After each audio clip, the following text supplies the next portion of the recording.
Hey everyone, welcome back to the channel. In today's lesson, we're going to be going over AutoCAD LT as quickly as possible, 10 to 15 minutes tops. So let's get into it. All right, so we're not going to waste time talking about too much, just what we need to. So the first thing we need to do is open AutoCAD LT. As you can see, we've opened AutoCAD LT. This tutorial will work for the full version of AutoCAD as well for 2D drafting, because AutoCAD LT just has the 2D drafting component of AutoCAD. So you can see here we have our interface, you have your tools up here in the ribbon. We have our connect thing here, we don't need that. And then over here we have what's really important, our opening and new drawing. So what I want you guys to do is just click new, because that's all we need right now, and we're going to open a new drawing. The next thing we need to go over and we need to do is set up our drawing so that it's ready to draw.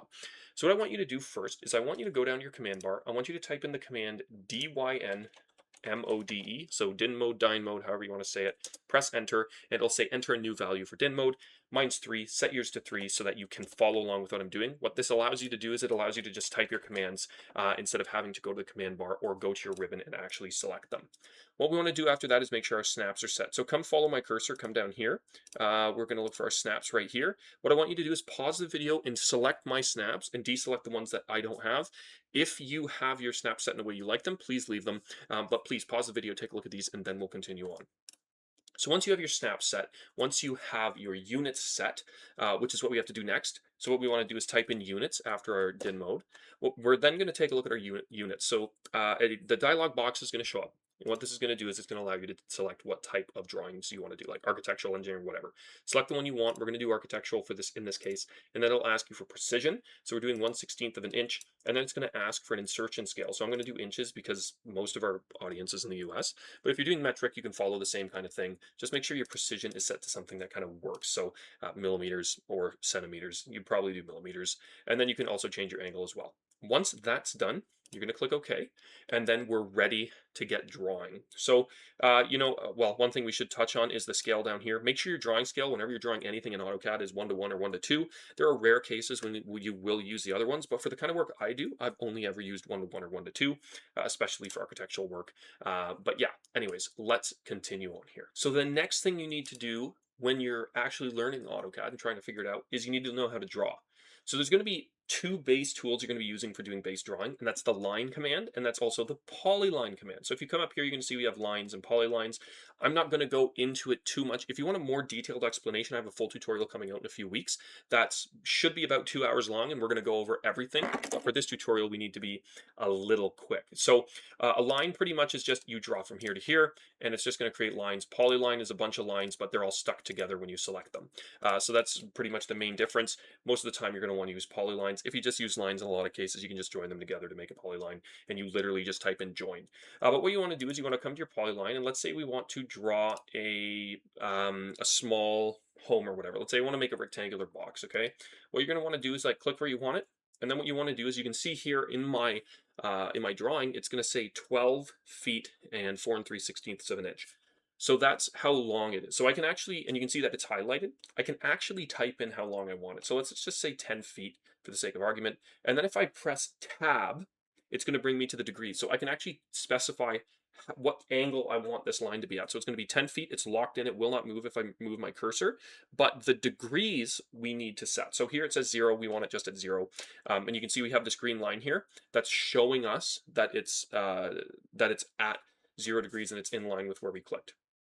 Once that's done, we're going to have to go up. So again, we have this green line that's kind of guiding us where we want to go. We're going to do 10 feet once again. We're going to do 90 degrees this time. You can see it's already 90 degrees because that's the angle we were starting at and drawing at. Just type in 90, press enter, and you're good to go. And then what you want to do is you want to kind of complete the circle. So what you can do here is you can actually take your cursor with the polyline. You can hover over the corner of the first line you made, and you can just pull it up. And you're going to see we're going to have a green line that's going to stick with our line here. And what that's going to do is it's going to allow us to just click and point, and we don't have to type anything in. So you can see 180 degrees and it's 10 feet. At this point, you can press enter or you can just click, and we have it perfectly lined up with our line down here. And then after that, we can just click down, and you can see that that was also 10 feet at 90 degrees, and everything here is good to go. I can select that, and everything looks good. Now, what you want to do in a lot of cases is I'm just going to quickly go over a command that's really going to be helpful for you, and that's the offset command. So what I want you to do is grab your line. So you can either just come up here where this is, or just type in line into your command bar here. You just press enter, and then you're going to have your line. One tool that's really helpful when you're doing floor plans or any other type of work in AutoCAD is the offset command, because it's really going to show you how things work. So what you want to do is type in offset, and you can see we have the offset command. It's going to ask you to specify the distance or. So you can see here we have through erase layer. We're just going to specify the distance, and we're going to say 6 inches. So just type in what you need it to be. If you're doing centimeters, you have to do centimeters, inches, or millimeters, things like that. I'm going to do 6 inches. I'm going to press enter, and then it's going to ask me which object you want to offset. So then I click my line here, and you're going to see it's going to offset it, and you can see that it's highlighted as 6 inches. And I can just click, and I'm going to have it as 6 inches as well. I can also do that for the square that we drew. So you can see here I can offset it, and that's one way you can actually create walls very quickly when you're using AutoCAD or AutoCAD LT. So those are the very basic commands. So line, polyline, and then offset. We've also got circles. Circles, very basic. You have a bunch of circles here. You can create them how you want, but the base one we have here is just radius. You just click where you want it to be. It'll snap to where you want it to. So if I need it in the center here, it'll snap to the center based on my snap settings, and then I can create my circle here. You can see it's a 5-foot radius. I can click, and then it's going to go where I need it to go.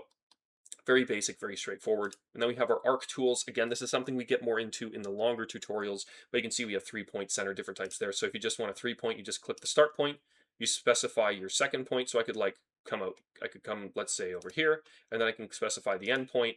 And you can see here that we have our arc, and it made somewhat of a semicircle type thing. So once that's done, that's how you can draw basic things in AutoCAD. You also have your rectangle command. I should mention that as well. You can come up here, do that, and then you can also offset this as well.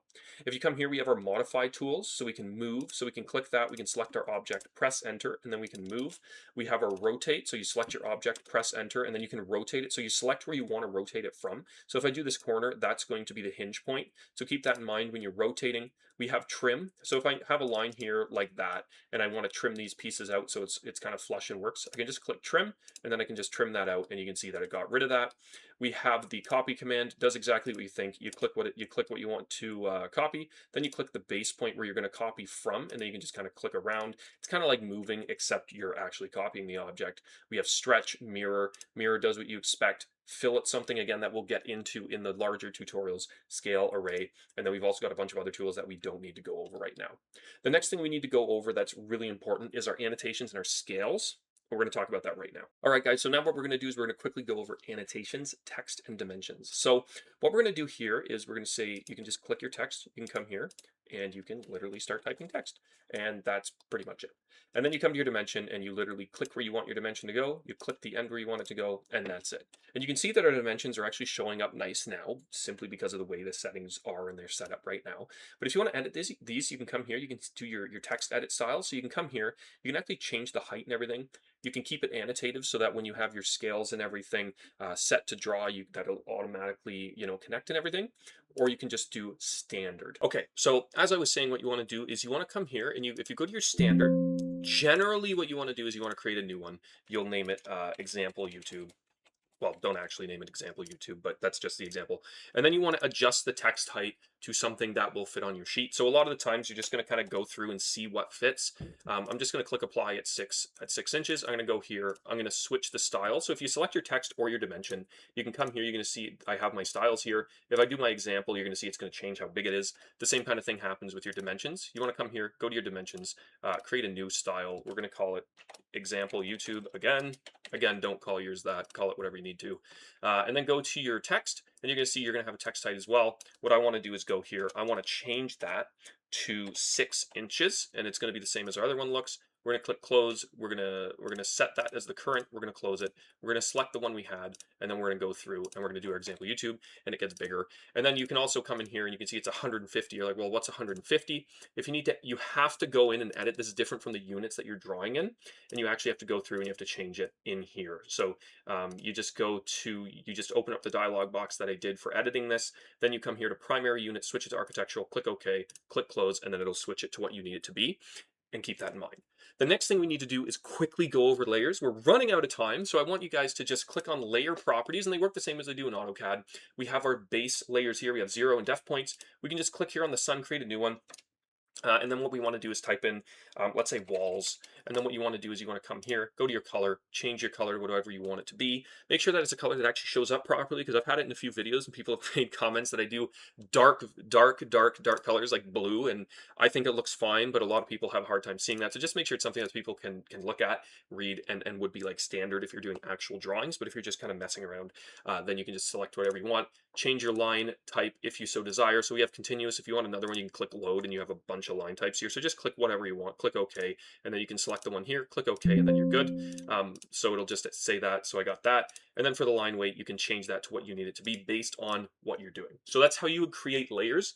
You generally want layers for walls, doors, windows, things like that of that nature, blocks, sofa, whatever you have in there, just to make sure that it works. If you come here, we have our freeze. So freezing a layer, what that does is it makes it so the layer doesn't show up in your actual drawing, so you can actually draw other things. You can also turn off layers. You don't want to delete it. Don't delete layers, especially if you're drawing a lot. So try not to delete layers, but you can if you need to. But again, freezing is a very good way to do it. Or you can click on the on or off, and what that's going to do is it's going to turn off the layer. It's going to say current layer will be turned off. What do you want to do? You can turn it off, keep it on. Don't worry about that. And then what we're going to do is we're just going to turn it on and off. So you can freeze it or you can turn it on and off to toggle the visibility. And that's how you would do the basics of AutoCAD LT 2026. Hope you guys enjoyed this tutorial. If you need more in-depth stuff, I'm going to have a new training coming up for AutoCAD LT in the next few weeks. It's going to be a multi-hour tutorial where we actually dive into this, so keep an eye out for that video. And then I've also got another video that you can check out here, which is our full AutoCAD tutorial. There's a lot in there that is applicable to this, because AutoCAD LT is very similar to the full version of AutoCAD. It's just you don't have 3D tools, so just skip over those parts. So go check out that video, guys. Take care. I hope to see you in the next one.